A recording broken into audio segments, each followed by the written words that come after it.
What's going on, y'all? Welcome to MMA Bros. I'm Nate, I'm Elijah. and today we're going to be covering our predictions on UFC 305, Dricus du Plessis versus Israel Adesanya. And the first fight on the card is Stuart Nicole versus Jesus Aguilar. And in this one, what we've seen from these two guys, well, specifically Jesus Aguilar, he's a very powerful puncher. He also has decent grappling, good defense as well. He doesn't wrestle too much. He can wrestle, but lately in his past couple fights, he's been losing to guys that are extremely grapple heavy. And he went to a the decision with Mendoza. And that was a close fight, and it was pretty boring because it was mostly just a tug of war fest of just grabbing and getting up, and Aguilar was able to pull through with some decent striking, and not many strikes, but just enough to give him the win. Stuart Nicole, he's a big, just like, he tries to ground and pound. That's his big thing. He doesn't really have the greatest stand up. I mean, at least that we have seen in his previous fights. Maybe he does, he just doesn't choose to show it. Maybe he's scared to sit there and stand and bang with some of these guys. I'm not too sure yet, because I believe this is his UFC debut. Yeah, it's his UFC debut. So it's one of those things where he got to really prove himself. But a lot of his past fights, majority of his past fights, he's just a grab you, take you down, just try to ground and pound. And it's nothing too phenomenal. Like, he doesn't have the greatest technique when it comes to jiu-jitsu or big into grappling. I mean, yeah, he's a grappler, but he's more of a wrestler than just a pure grappler. And that's really all I can say about these two guys. Jesus Aguilar, I think that he just has the better stand-up. He's more well-rounded, and I feel like he's gonna be able to most likely either knock him out or just win him by decision, just piecing him up and just riding out to the end. I think that's what's most likely gonna happen. But he definitely has that, for that size and that weight class. He's extremely powerful. Yeah, I'm definitely going for Jesus Aguilar too. I think Stuart Nicole, he's mainly like a relentless grappler style. Like, he's just keeps coming for the takedowns, keeps coming. He's relentless with the takedowns. But I haven't really been too impressed by Stuart Nicole. In his last fight, he fought a 5-0 guy, so he didn't really have a lot of experience. And he did dominate the fight, but it wasn't as dominant as I would want it to be confident in a prospect coming into the UFC. Mm-hmm. And Jesus Aguilar, he is really powerful for a flyweight, and I think he's just technical enough to keep it on the feet, or when he gets taken down, to get his way back up to the feet. Because against Mendoza, who I think is a more technical grappler than Stuart Nicole, he has better jiu-jitsu in my opinion, and better just takedown attempts, better trips, better technique when it comes to taking someone down. And Stuart Nicole, he's just relentless. He's just shooting takedowns. He's just trying to pull you down to the ground. He's not really that technical. So from what I've seen from both, I trust Aguilar more. I just think he's fought better competition. Stuart Nicole, all of his fights before coming to the UFC were all against a bunch of bums, other than one guy who was 5-0, and even that guy was very inexperienced. So yeah, I'm gonna go with Jesus Aguilar in this one too. Next fight up the card, we got Song Kenan versus Ricky Glenn, and I'm going for Song Kenan because Ricky Glenn, honestly, he's soy. Like, I'm just gonna put it out there like that. Like, he's not really too spectacular in any area, really. Like, he's decent striker, pretty good. He has good power. I'll give him that. But so does Song Kenan, and Song Kenan is just a better fighter in my opinion from what I've seen. I think Song Kenan is just a more reliable fighter than Ricky Glenn. He has a really good all-around style. He can take you down. He can knock you out. He's got good boxing. He's got good power. And I don't trust Ricky Glenn in this one, because throughout his career, all of his good wins, they kind of seem like flukes. Like against Joaquim Silva, he knocked out Joaquim Silva, which is pretty impressive. But then he loses to some guys where it's like, yeah, he's not that good. And even Joaquim Silva kind of made a stupid mistake in that fight and just came charging in, putting his chin on a silver platter, just swinging wide, and he got caught by Ricky Glenn. And I don't think Song Kenan's going to do that. He's going to fight smart. He's going to keep his chin tucked. He's going to stay technical, and he's going to mix in the takedowns. And I see Song Kenan winning the decision. Well, my opinion, I think I agree that I think Song Kenan could take it too. But I think this fight can be competitive on both sides, in my opinion, because they lost to very similar competition. They've won against very similar competition. And honestly, when it comes to like, when you look at their skill set, their stand-up is around the same, in my opinion. But like you were saying, Song Kenan could mix up with the grappling, which can really give problems to Ricky Glenn. And if Song Kenan could just be relentless with his pressure, mixing up with the grappling and wrestling him down and some ground and pound, I think he could be on some smooth sailing, because Ricky Glenn isn't really too impressive. I don't think either. But their stand-up is about, in my opinion, I think they're about even. So I feel like it could start off pretty competitive. But I think as the fight goes on later in the rounds, I think that Song Kenan will probably take off and just, honestly, this one's definitely going to be a decision fight. I mean, anything could happen in MMA, but these two guys, they're not the highest finish rate guys. They do have finishes, but they're not the highest percentage. So, like, I'm going to keep it short and simple. I think that Song Kenan is going to win by decision as well. In the next fight on the card, we got Tom Nolan versus Alex Reyes. And I'm going to pull Alex Reyes to the side real quick. I was hoping that he would show some sort of light like his brother did, Dominic Reyes. And he's not really given that. He's pretty mid, in my opinion. His stand-up's not the greatest. He's gotten knocked out by not so great guys, and it's one of those things where, like, I was rooting for him because, you know, of bloodline and maybe that he could do it, but he's definitely the weaker link out of the two brothers. He's smaller, obviously, but it's not really, he doesn't show too much. Tom Nolan, on the other hand, he has great stand-up. He's able to put combos together. He has some power, and I think this is honestly just a layup for Tom Nolan. I think he's also, I might be wrong, I think he's one of the Australian guys. Mm-hmm.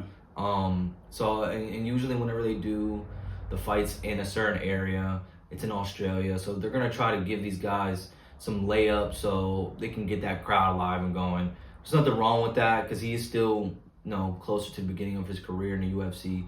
So it's understandable, but I really think this is probably going to be a huge landslide. Other than the next fight, not the next fight, but a fight, more future in the card against Herbert Burns. And I think that a lot of these guys, a lot of these Aussies should get the job done.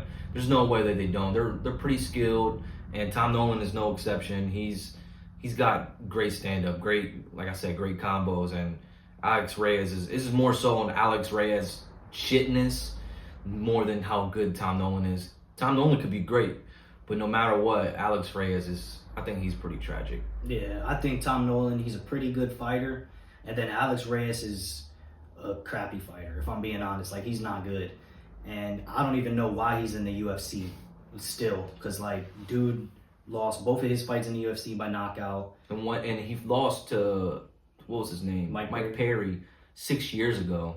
And, oh no, not even, it's like 7 or 8 years ago. And he didn't get his next fight till 6 years later, so I don't even know how he has a contract. That's what I'm saying. It really doesn't make any sense. Yeah, it doesn't make any sense. Like you said, this is just a layup fight for Tom Nolan.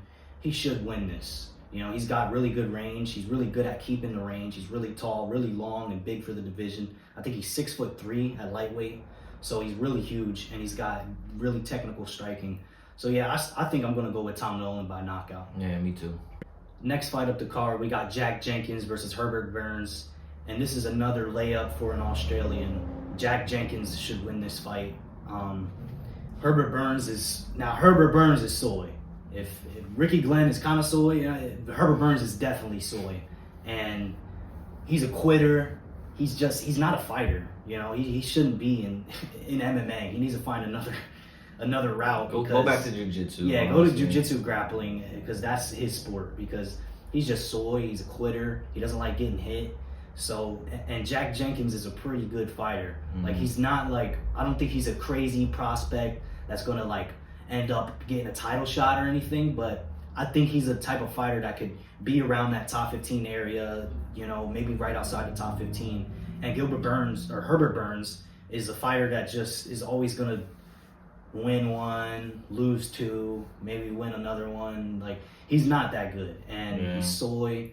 He makes horrible decisions as well. Like, especially in the striking, you can really tell that the when he fights someone that's more sound in their punching and kicking, he just folds. He can't handle it. And if he can't take you down or grapple you, it's game over for him. Literally, and his grappling, his wrestling isn't great at all. You would think that he's Gilbert Burns' brother. At least his wrestling would be pretty decent, but it's not even C tier in my opinion. It's pretty abysmal, and his striking is even worse than that. So it's like, what can you? Why? He's one of those guys. It's like he's riding on the coattails of his brother, just like Alex Reyes. And it's kind of weird that these fights are consecutive back to back to each other. I think they're really just trying to get these guys' last fight in there and send them on their way off to another promotion, most likely. Yeah, Herbert Burns, I feel like if he doesn't have his way with the fight, he's just going to quit. He's just going to give up. So, yeah, I'm going with Jack Jenkins. He's just more proven. He's more technical. He's just better everywhere, in my opinion. Next fight on the card, we got Josh Culibao versus Ricardo Ramos. And this one could be actually a pretty competitive fight. But I think that Josh Culibao' decision-making is going to win him this fight. Ricardo Ramos isn't the most, he doesn't have the highest IQ in my opinion. He got really low IQ. Yeah, I don't, maybe he's done stuff for training for a while. Maybe he's got that up because he has the physical aspect. He has abilities to be able to be a great fighter. You know, he has pretty good jiu-jitsu and his striking is there as well, but it's the decisions, what shot to throw, when to go for the takedown. That's what's really holding him back. And Josh Culibao is no dummy. He's no slouch. He's a really tough fighter. He's a tough out for a lot of those guys in that division. And Josh Culibao's only lost to pretty good fighters. Like, what was his name? Danny Silva. Josh Culibao's only lost to pretty good, like, upcoming guys. Danny Silva's pretty good. And Lerone Murphy, I feel like he's going to be a big prospect into that division. So it's like Josh Culibao isn't losing to like just some washed up trash cans or anything like that. So I feel like this is going to be a really tough out for both these guys. But I feel like the IQ of Josh Culibao is going to be able to. He has pretty good stand up and he can mix up some wrestling in there as well. But I really think that his IQ is going to show in this fight. Yeah, I agree. I just think Josh Culibao is a much more trustworthy fighter to bet on. Because, and honestly, there's going to be a couple fights like this on the card where the other guy could win if he wasn't an idiot, but we're going to go with the smarter guy because he's more consistent, and that's what Josh Culibao is. He's way more consistent. He's the same fighter in every fight. He's smart. He's not the greatest. I don't think he's going to be like Lerone Murphy or Danny Silva to where he's going to go high up in the rankings and maybe one day get a title shot or become champion. But I do think he's a much more consistent fighter, and I just can't trust putting my money on who's he fighting? Ricardo Ramos, because Ramos is just, his IQ just isn't there. Like against Julian Erosa, he got caught in the guillotine, and he just stood up and just let Julian Erosa crank on that guillotine until he tapped like an idiot. So I just can't trust Ramos. Like you said, he has the skills, he has the power, he has the ability to be a very good fighter, but he just doesn't have the decision making. So I just got to trust Culibao. He's much smarter. He's much more consistent. So yeah, I'm going to go with Culibao on this one. Yeah, I think I'm going to go with Culibao by decision. And if you think about it, we're going through the records. If you look at the people they lost and beat, Ricardo Ramos lost to Julian Rosa. Julian Rosa lost to Sang Woo Choi. And Culibao beat Sang Woo Choi. So if you go down the math, he should win. You know, that doesn't always add up. It doesn't always add up. But just to add that part, I think he should definitely win. Next fight up the card, we got Junior Tafa versus Walter Walker.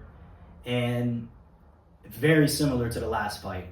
Walter Walker IQ just isn't there, bro. Like, he's dumb as shit. So in his last fight against Brzeski, however you say his name, he was never going for takedowns, and it was pretty clear in the fight that that's what he needed to do to get the win. And by the time he started actually going for takedowns, it was already too late in the round. He already got pointed up. He already got outstruck. So he was losing these rounds because he's getting outstruck, and he's getting the takedown, but it's too late. And that's the problem with Walter Walker. He's dumb. And because of that, I got to go with Junior Tafa.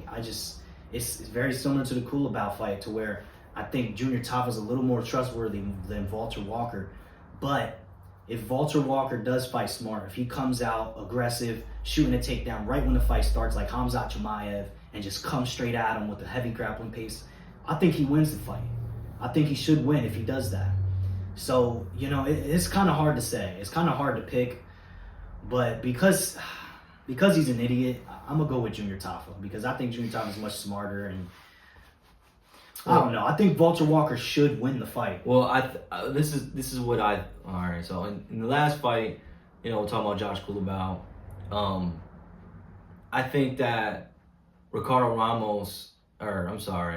Walter Walker, is a different scale. Heavyweight's a little bit different. You can be dumb. The brawn can outshine the smarts. Let's be honest here. He's physically more imposing than Junior Tafa. Junior Tafa is extremely flabby, and I don't mean to bring physiques into it, but I think this is where the brawn can outshine. Junior Tafa is a nobody. I agree with everything you're saying. The only thing I don't agree with is your pick, because Junior Tafa is not like nowhere near his brother Justin Tafa. At least Justin Tafa is knocking people out. Junior Tafa is nowhere near his brother Justin Tafa. And they're very similar in the way they fight, but Justin puts the gas on and he throws. Junior Tafa just kind of rides the wave, in my opinion. He's usually on the losing end. Like, he has way more losses than his brother, but I think that Walter Walker should just take him down easily and just beat him up. Like, really, really easily. I think this is a layup for Walter Walker. It's one of the few fights that the Aussie or New Zealander is going to get messed up.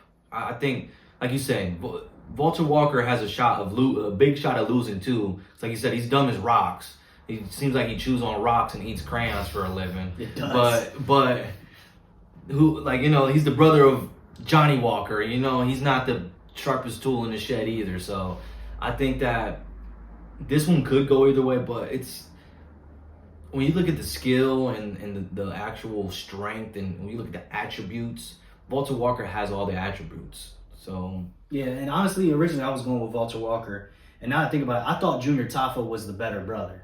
Junior Tafa was the worst one. Yeah. But I don't know, man. Like, I feel like this is a real toss-up fight. But you're right, Walter Walker should win. He needs to come out with that grappling pace, and he should win. This is a hard one to bet your money. This is the one where you're gonna lose your parlay, most likely. Most likely, yeah. Because Junior Tafa could just go out there and just hit him with one shot and drop him. Because it is heavyweight. And if Walter Walker does the same thing against Bresky and just waits to the last second to shoot a takedown, it's the same thing's gonna happen. He's gonna get outstruck and then get a takedown and then lose the round because he got outstruck. Yeah. So I don't know, man. I think it's a really toss-up fight, but I'm gonna go Walter Walker by decision. I'm not even gonna lie to you. I don't even know if he's gonna be able to finish him, just because. I'll go with Junior Tafa by knockout. I'm gonna stick with it. Now we got the first fight of the main card, and it's Li Jingliang versus Carlos Prates.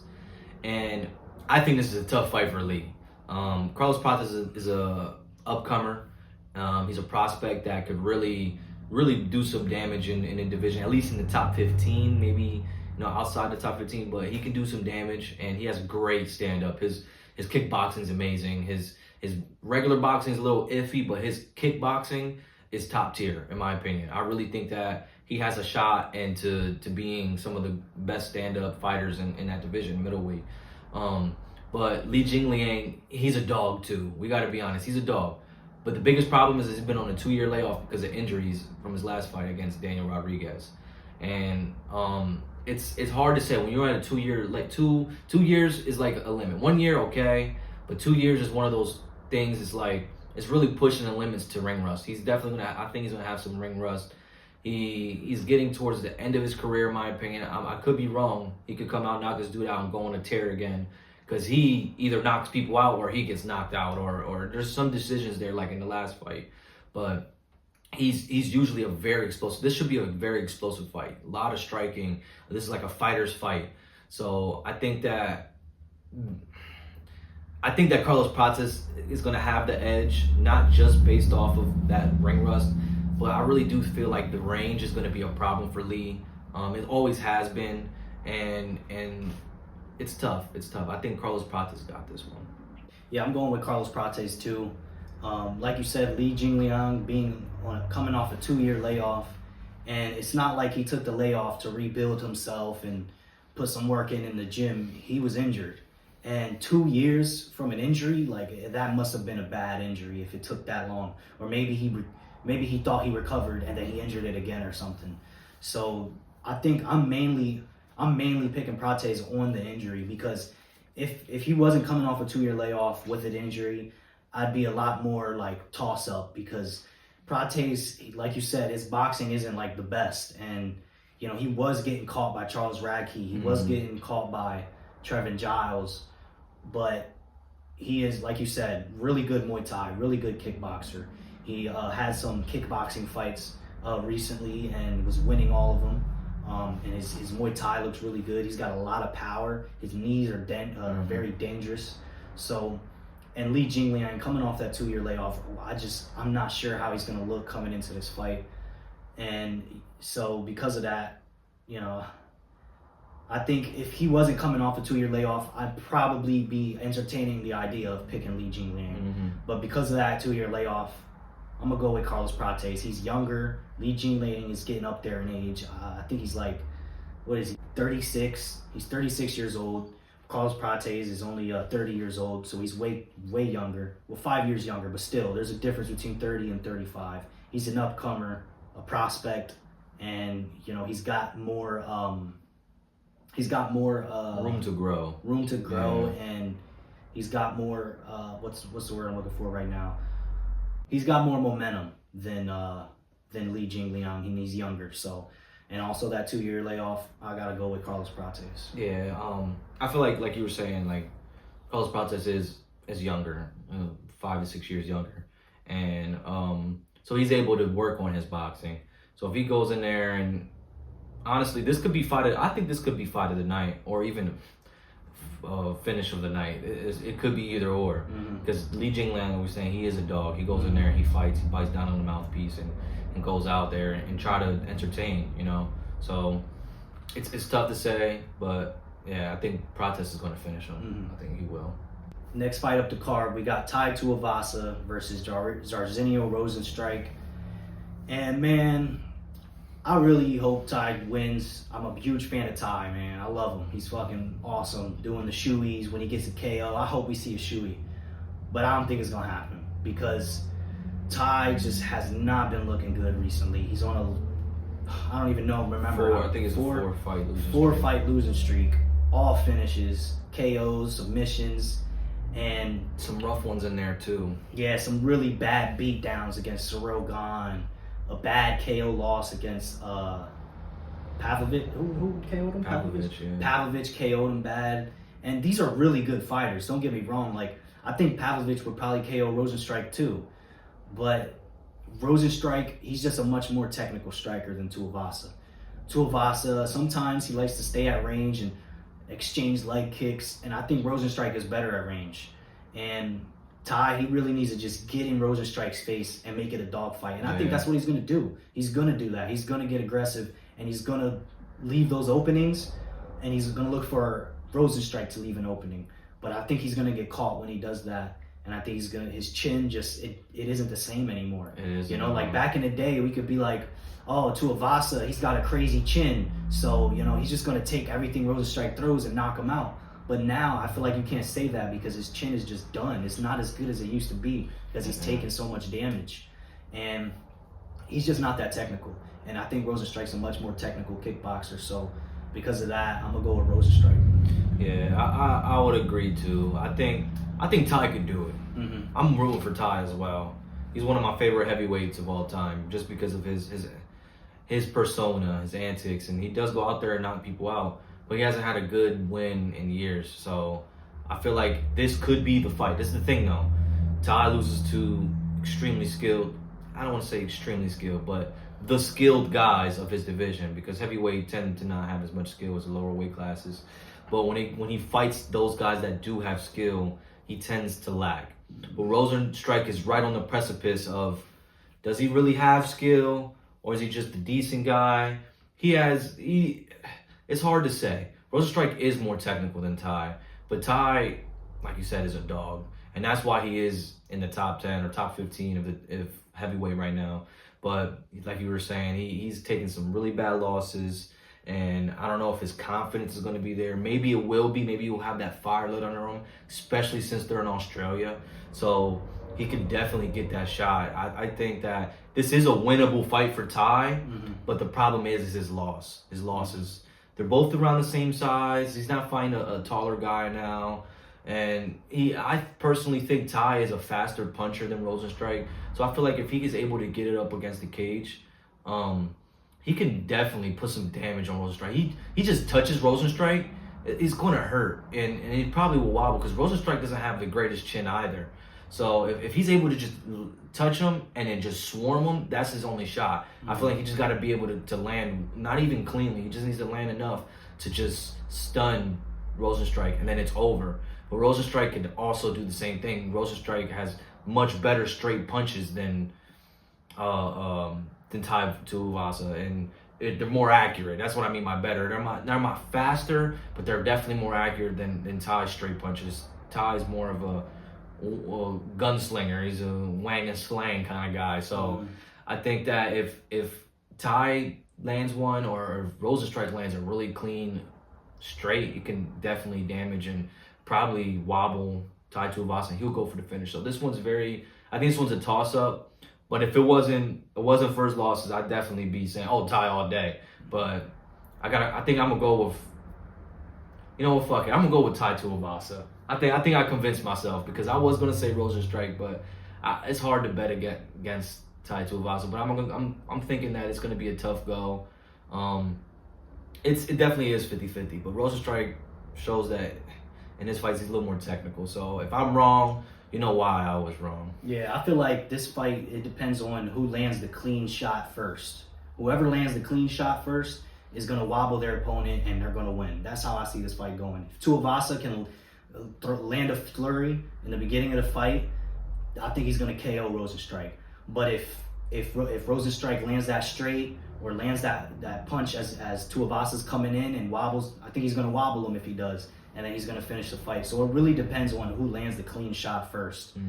And I agree with you. I think it's 50-50. Ty has a real solid chance in this fight. I think he's more powerful than Rozenstruik. And so if he lands, it's going to be night-night for Rozenstruik. But I'm betting on Rozenstruik landing first. So next fight up on the card, we got Mateusz Gamrot versus Dan Hooker. And in my opinion, I feel like it's going to be a boring fight just because of Gamrot. Gamrot makes every fight boring. He's like a Bilal Muhammad or like a Bilal Muhammad. That's how he reminds me of. But not as good wrestling. Bilal has at least really strong wrestling. Mateusz, he does wrestle, but he kind of just grinds on you. That's what he more of. He's gay, I swear. And no offense to the LGBTQ community, however you say that shit. But I swear he's touchy-feely on you. That's all he does is just rub up on your body, and a bunch of testosterone-filled men watching this are like, what is this? That's what Gamrot is. And Dan Hooker has amazing striking, so if he's able to keep it standing, I think he does have better striking than Gamrot. But Gamrot's such a strong, very relentless wrestler, grappler. So it's going to be a problem. He has the stamina too. Like he can go all 3 rounds easily, and that's what's going to be on. I think this is a layup for Gamrot as well, because Gamrot, there's not really anyone else to fight Gamrot. There's guys lower than him like Dan Hooker, but I think Gamrot's really just trying to get back in that title contention, and this is just an easy way for him to get in there. I think that's why I don't know why the UFC offered him Dan Hooker, to be honest. There's way better matchups that he could have had above him that could have been like, okay, Gamrot's good, but this one, if he beats him, he better not be calling out for no title. That's bullshit. So it's like, I think Gamrot should easily win this. I could be wrong, because every time I doubt Dan Hooker does some stuff that I'm like, oh, let me watch what I say. But Dan Hooker has way better stand up than Gamrot, and if it can somehow stay standing, which I really don't think it will, I think Dan Hooker pieces him up, but Gamrot is too relentless. Yeah, and Dan Hooker, he's been dominated by Islam Makhachev before, and I know it's Islam Makhachev, so he's a beast. You can't really hold too much stock into that, but it's still a fact. He got dominated, finished on the ground by Islam Makhachev, And Gamrot, like you said, relentless grappler. He's not like the best like of a a perfectly timed single leg or nothing like that, but he has good chain wrestling and he's really strong. So I really hope Dan Hooker pulls this off. That'd be dope. This is another one where I hope the guy that I'm picking against wins, but I gotta go with the guy that I don't like as much. And I do think Gamrot is actually a pretty good fighter. I don't think he's too bad. He's all around. He is pretty all around. He's not like the greatest striker. He did get rocked by RDA, and that's kind of a bad look. But, RDA is actually same thing. He's all around. RDA is not that bad. Yeah. And coming up from lightweight, there's a lightweight skill. But I'm not going to go too much into that. Dan Hooker, he's just, he's got the better striking. He's going to have a striking advantage. But like you said, this is a layup fight, in my opinion, for Gamrot. Because like you said, Gamrot could have been fighting somebody in the top 5 or something. But instead, he's fighting Dan Hooker, who's like, I don't know what rank he is, but he's down at like number 8 or 7 or 9 or something. So, yeah, I'm going to go with Gamrot on this one, too. Next fight up the card, we got Kai Kara-France versus Steve Erceg. And I'm going with Steve Erceg. I think he's just a more technical striker. He's got more ways to win this fight. He's got the grappling. And Kai has good takedown defense. So I don't really think the grappling is going to be too much of a factor. But just the fact that he's going to have that advantage is going to be on Kai's mind. Kai's going to be looking out for those takedown attempts. And also, Steve Erceg, I think, is the better striker. I think he's more technical. Kai he kind of just charges in and hopes he can land a big shot. He's not really that technical. And he's got knocked out, TKO'd by Brandon Moreno, and he's lost some fights to where Steve Erceg, in my opinion, would have looked better in those fights against Brandon Moreno, and he looked amazing against Pantoja. I thought he should have won the fight. I thought that fight was a robbery. And he has the grappling. He has really good scrambles. So, Steve Erceg, I think he's just a more technical fighter. I think he's the better fighter than Kai Kara-France. Kai has to land that one shot, one big KO shot, and he's a flyweight, so he doesn't have that much power. So, and Steve Erceg's got really good defense. He's got really good boxing. He's very smart. He's technical. So, I think Steve Erceg is going to take a decision on this one. I don't think there's going to be too much grappling, but if there is, there's an advantage on Erceg's side. Yeah, by a mile, in my opinion. Especially showing with Pantoja, what he did with Pantoja. And it's one of those things where, like, I knew Erceg was good, but it wasn't until after the Pantoja fight, I'm like, oh man, he's really good. He's definitely top 5. And the way he jumped up from 10 to the champion, there's not a lot of people that could do that. And that's why I was a little hesitant on that fight for him against Pantoja. I thought Pantoja was going to breeze through him. But Erceg he proved to the world that he deserves to be in that title contention. And like you were saying with Kai, he's just that one punch. He's not really one punch, but he got to rock you and then finish you. Like, he can get that one punch, don't get me wrong. But I don't think he's as, like you were saying, as technical. Steve Erceg, this most likely is going to be a point-up match. I don't think Erceg's going to be able to finish Kai. Maybe if he hits him to the body, like a body kick, a roundhouse to the body, or even a teep kick right into the liver and solar plexus or something, I think that could happen. But I don't think he's going to knock him out with punch him in his face. Because Kai does have pretty decent stand-up as well.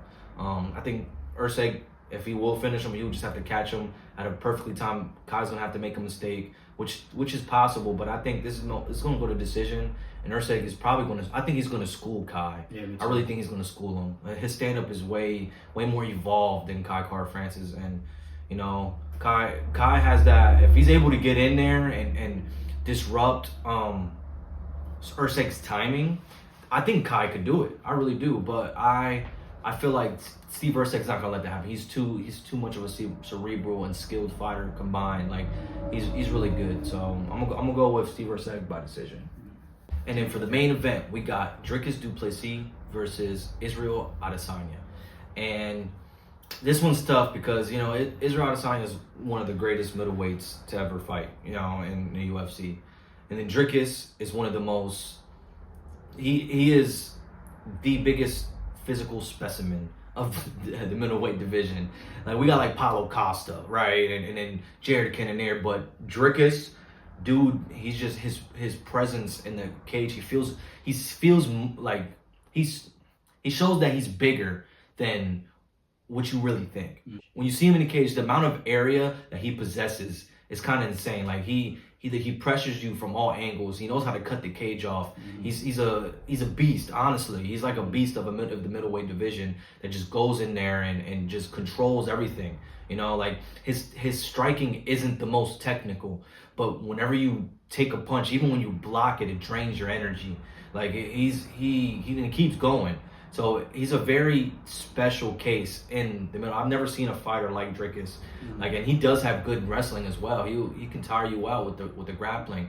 We've seen with Robert Whittaker. He crumbled Robert Whittaker like it was nothing, in my opinion. Like, and we know how good Robert Whittaker is. We just seen in his last fight how he just knocked out Ikram, right? So we fought. Yeah, Ikram, and demolished him in the first round. So it was like, it's hard to say that Izzy can win this, but Izzy's a counter striker. He's a great counter.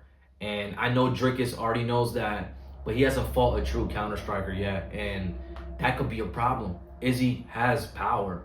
He may be skinny, and I don't know if you've seen lately, he looked like he bulked up a lot. So maybe he gained more power. I feel like if he can counter Dricus and land it clean, if Dricus makes one stupid mistake, and that's the problem. Dricus makes a lot of mistakes that he can get away with because he's Dricus. The amount of force that he possesses, the amount of pressure that he gives off, he can make a mistake and not really bite him in the ass. You know, like I think someone like Izzy's so technical. People forget how technical he is, especially after the Sean Strickland fight.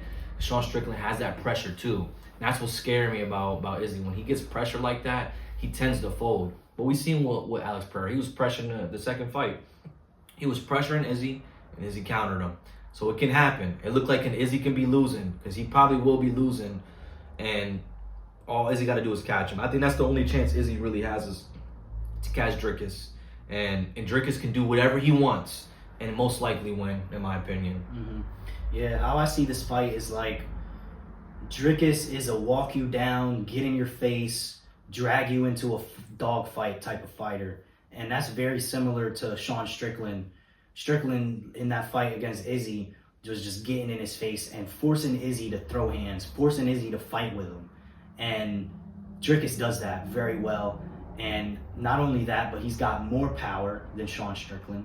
He's got more diversity on the feet than Sean Strickland and Izzy, because all Izzy really does is just throw leg kicks and look for a counter shot. Like he's not out here landing like crazy side kicks to the body and spinning body kicks. Like he's just basic. And Dricus, he's gonna be having good footwork. He's gonna have, like you said, he knows how to cut off the cage.